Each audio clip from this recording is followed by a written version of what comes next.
Hello everyone, मेरा नाम है अक्षय चौधरी। आज लेकर आया हूँ दिल्ली पुलिस के पेपर नंबर 5 का सॉल्यूशन। पीडीएफ का लिंक मैंने डिस्क्रिप्शन बॉक्स में डाल रखा है, वहां से जाकर जरूर चेक करें। क्वेश्चन नंबर 1 दे रखा है, एक कारखाने में 60% श्रमिक 30 वर्ष से अधिक आयु के हैं और उनमें से 75% पुरुष हैं तथा शेष स्त्रियां हैं। यदि 30 वर्ष से अधिक आयु के पुरुष श्रमिकों की संख्या 1350 हो तो कारखानों में कुल श्रमिकों की संख्या कितनी होगी। अब देखो, कुल श्रमिकों की संख्या मैं मान लेता हूँ 100 है।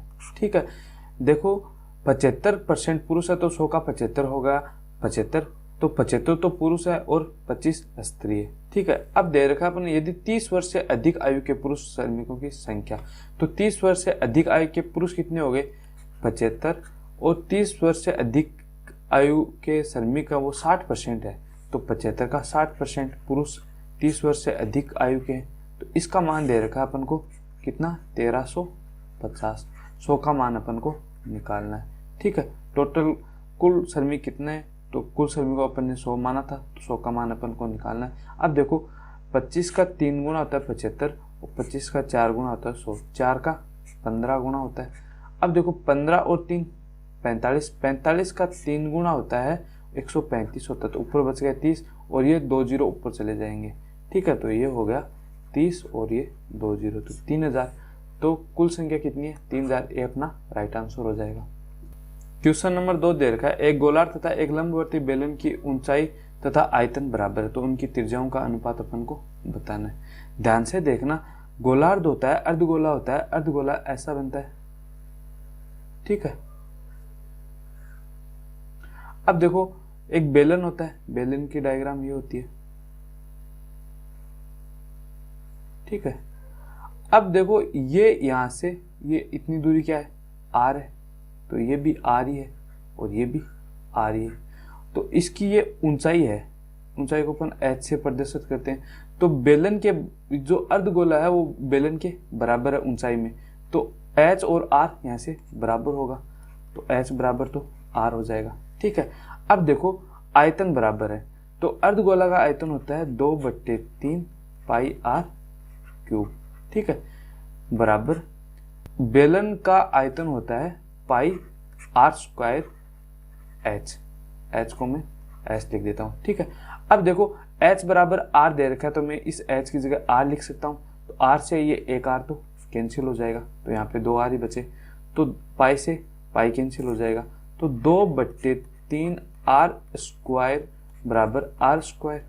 ठीक है, तो r स्क्वायर अनुपात r स्क्वायर बराबर हो जाएगा अपने पास 3:2, तो r अनुपात r, मतलब अर्धगोले का त्रिज्या है और बेलन की त्रिज्या है, उनका अनुपात हो जाएगा √3/√2, तो अपना राइट आंसर हो जाएगा सी।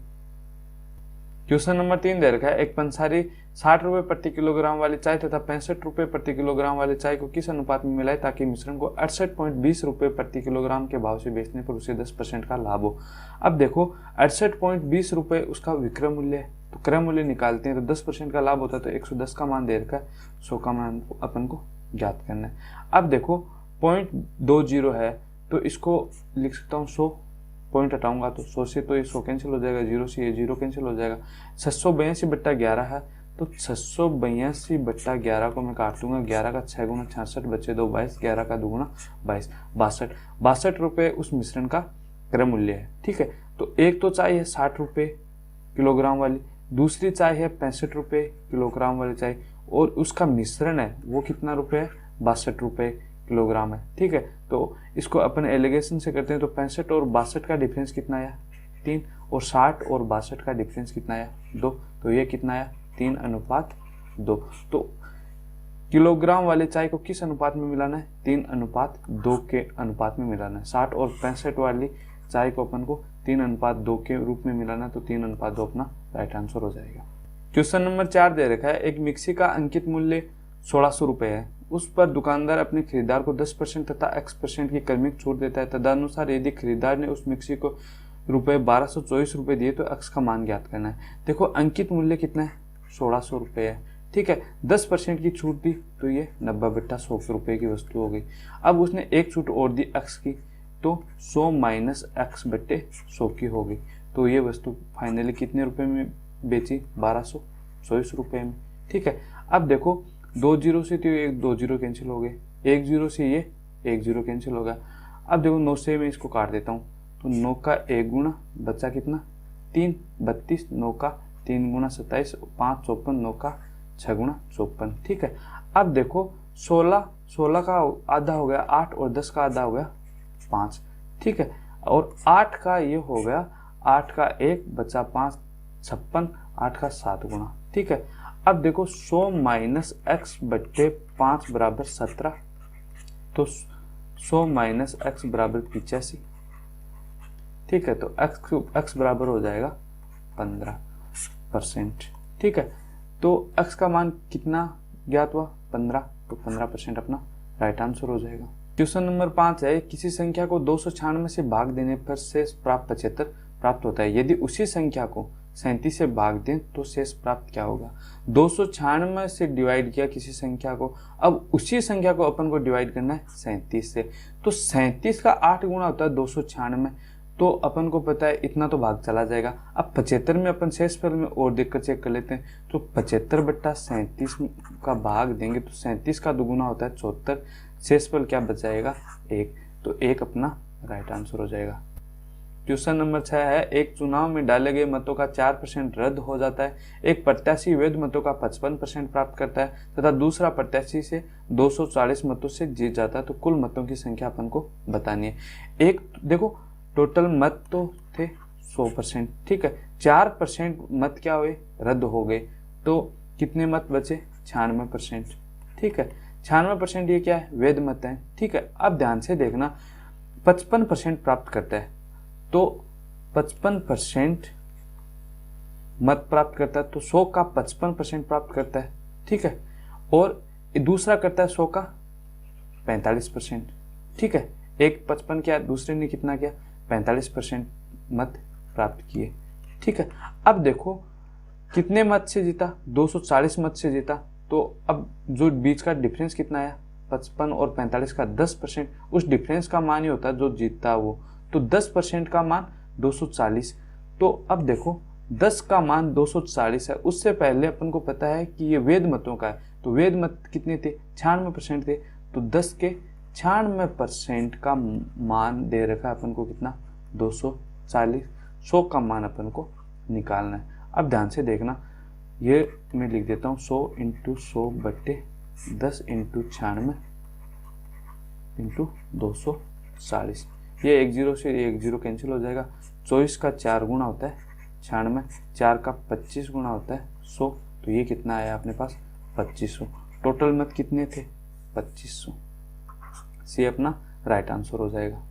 क्वेश्चन नंबर 7 दे रखा है, एक टेलीविजन तथा एक वीसीआर का कुल मूल्य 35,000 रुपये है, वीसीआर से टेलीविजन 1.5 गुना महंगा है, तो वीसीआर का मूल्य कितना है। अब देखो वीसीआर से टेलीविजन 1.5 गुना महंगा है, तो टेलीविजन का मूल्य है, टीवी का मूल्य है वो वीसीआर के 3/2 के बराबर है। ठीक है, तो टीवी अनुपात वीसीआर कितना हो जाएगा 3:2।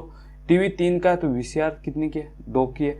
अब देखो दोनों का टोटल मूल्य दे रखा है 35,000, तो 3:2 का 3 और 2 5, 5 का मान 35,000 है, तो 1 का मान 7,000, तो 3 का मान तो हो जाएगा 21,000। ठीक है, और 2 का मान हो जाएगा 14,000। ठीक है, तो टीवी का मूल्य तो हो जाएगा 21,000 और वीसीआर का मूल्य 14,000, तो अपन को पूछा है वीसीआर का, तो बी अपना राइट आंसर हो जाएगा। क्वेश्चन नंबर 8 है, पी तथा क्यू द्वारा एक कार्य 12 दिनों में पूरा कर लिया जाता है, क्यू तथा आर का 15 दिनों में तथा आर तथा पी का 20 दिनों में, तदनुसार पी अकेला उस कार्य को कितने दिन में पूरा कर सकता है। ध्यान से देखना, पी और क्यू किसी कार्य को 12 दिन में पूरा कर सकते हैं, तो एक दिन में कितना काम किया 1/12, और क्यू प्लस आर एक दिन का काम हो जाएगा 1/15, और आर प्लस पी का एक दिन का काम हो जाएगा 1/20। अब में टोटल वर्क कितने हैं, एलसीएम इनका वर्क का काम करता है, तो एलसीएम कितना 60, तो 12 का 5 गुना तो 60। ठीक है, 15 का 4 गुना 60 और 20 का 3 गुना 60।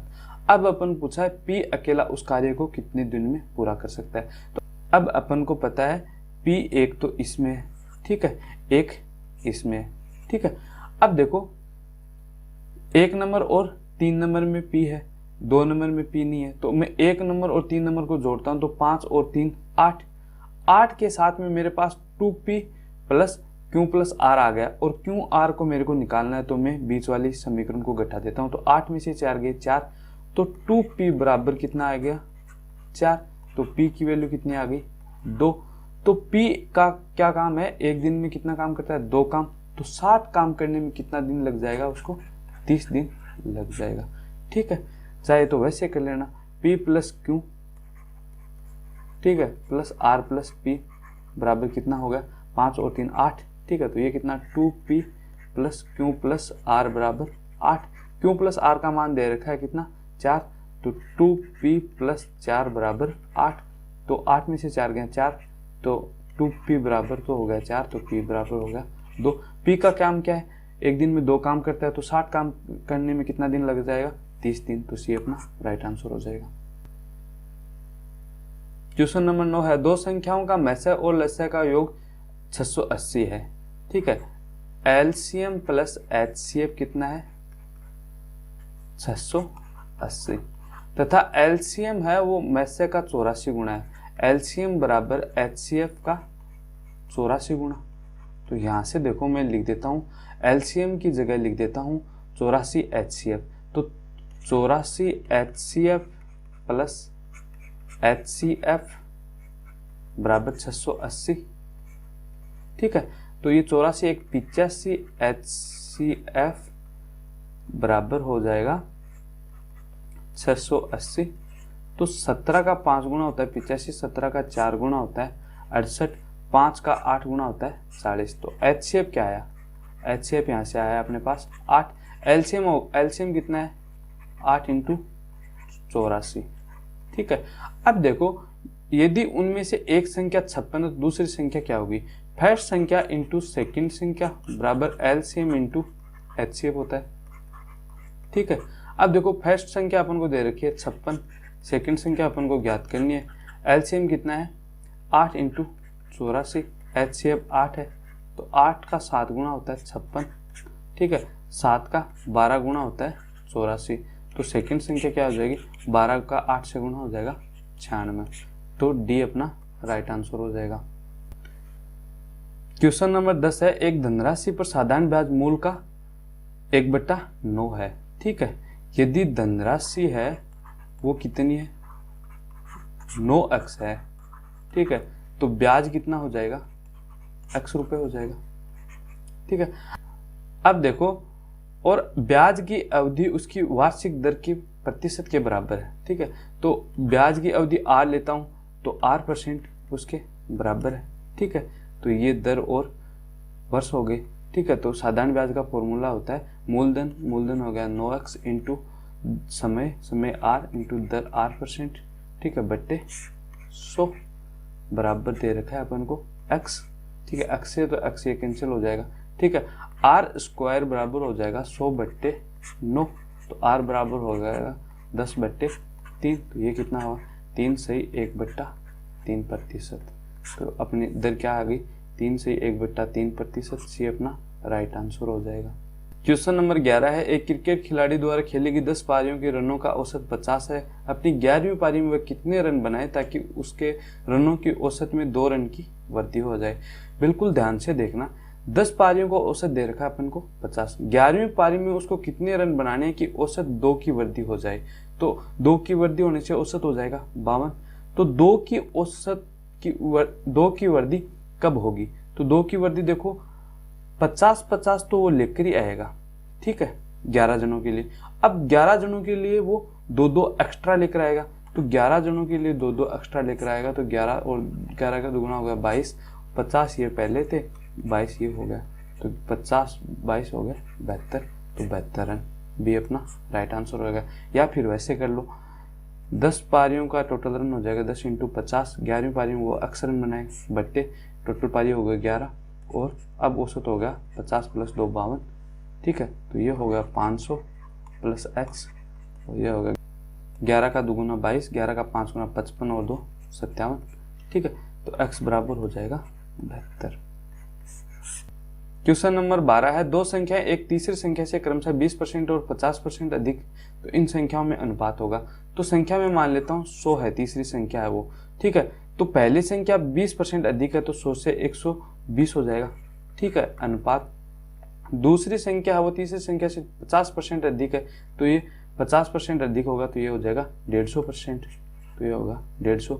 तो 0 से 0 कट जाएगा, 3 का 4 गुना और 3 का 5 गुना, 4:5, बी अपना राइट आंसर हो जाएगा। क्वेश्चन नंबर 13 दे रखा है, √x+4 प्लस √x-4 बट्टे √x+4 माइनस √x बट्टे x-4 बराबर 2 हो तो x बराबर होगा। ध्यान से देखना, a प्लस b बट्टे a माइनस b बराबर c बट्टे d हो तो योगांतर रूप लगता है, ये योगांतर रूप लगता है। तो ये क्या होता है, a बट्टे b बराबर तो हो जाएगा c प्लस d बट्टे c माइनस d। तो इसमें अपन योगांतर रूप लगाते हैं, तो x+4 x-4 है तो a plus b a minus b के रूप में है, तो a बट्टा b हो जाएगा। तो √x+4 बट्टे √x-4 बराबर यहाँ पे लग जाएगा c प्लस d बट्टा c माइनस d। तो 2 + 1 और 2 - 1, तो ये कितना होगा 3/1। अब इधर देखो ये रूट हटा देता हूँ, तो x+4 बट्टे x-4 बराबर हो जाएगा 9/1। अब वापस योगांतर रूप लगा देता हूँ, तो ये तो हो जाएगा x/4 बराबर, ये हो जाएगा 9 + 1 बट्टे 9 - 1। तो ये कितना हो गया, x/4 बराबर हो गया 10/8। तो 4 का दुगुना हो गया 8, 2 का 5 गुना हो गया 10। तो x की वैल्यू क्या आई अपने पास 5, तो x बराबर होगा, x 5 के बराबर होगा, तो डी अपना राइट आंसर हो जाएगा। क्वेश्चन नंबर 14 है, राम ने विमान से 1200 किलोमीटर की यात्रा की। तो 1200 किलोमीटर की यात्रा तो उसने की विमान से, ठीक है, मैंने लिख दिया, जो कि उसके भ्रमण का 2/5 है। तो 2/5 है तो टोटल हो जाएगी 1200 का 5/2, टोटल दूरी ये हो जाएगी। तो ये कितना होगी 3000 किलोमीटर। अब देखो 1200 किलोमीटर तो विमान से तय कर ली, 1/3 यात्रा उसने कार से की, तो 3000 का 1/3 करूंगा तो ये कितना हुआ 1000 किलोमीटर की दूरी उसने की कार से, ठीक है। अब देखो शेष रेलगाड़ी से, तो रेलगाड़ी से कितनी की, रेलगाड़ी से उसने की 1000 और 1200 हो गया 2200, टोटल दूरी थी 3000, तो 3000 माइनस 2200 करेंगे तो 800 किलोमीटर उसने की रेलगाड़ी से। तो रेलगाड़ी द्वारा तय की गई दूरी थी 800 किलोमीटर, बी अपना राइट आंसर हो जाएगा। क्वेश्चन नंबर 15 है, दिलीप किसी रेडियो की उसकी कीमत के 3/4 कीमत पर खरीदता है, ठीक है। उसकी कीमत में मान लेता हूँ 100 रुपये है, ठीक है। 3/4 में खरीदता है तो 100 के 3/4 मतलब 75 रुपये में वो खरीद रहा है, ठीक है। तथा उसकी कीमत से 20% अधिक पर बेच देता है। तो कीमत 100 रुपये थी तो 20% अधिक में बेचा तो 120 रुपये में उसने बेच दिया। तो बताओ उसका कितना प्रतिशत लाभ हुआ। लाभ हमेशा उसके कितने रुपए पर पड़ी, उसके 75 रुपये में खरीदी उसने, ठीक है। तो 75 से 120 रुपये में बेच रहा है, तो 25 और 20 45 का लाभ होगा।